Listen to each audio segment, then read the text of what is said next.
శ్రీ తెల్లవారైంది, లేగండి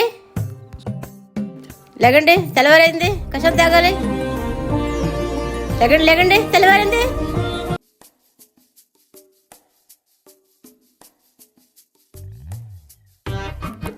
ఏటి పొద్దు పొద్దున్నే పంచదార పానకమా?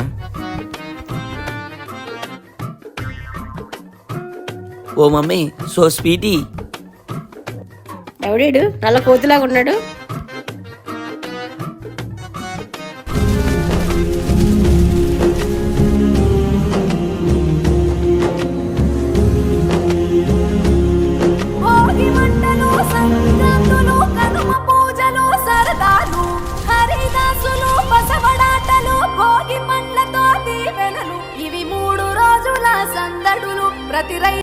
మామగారు అసలు భోగి అంటే ఏంటి?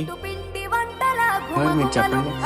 భోగి అంటే తెల్లవారి లెగాలి, వంట వెయ్యాలి, పాత సామాన్లు ఎవరుంటే మంటలో వెయ్యాలి, పిల్లలు స్నానం చెయ్యాలి, కొత్త బట్టలు ధరించాలి, భోగి పళ్ళు వెయ్యాలి, బొట్టు పెట్టుకోవాలి.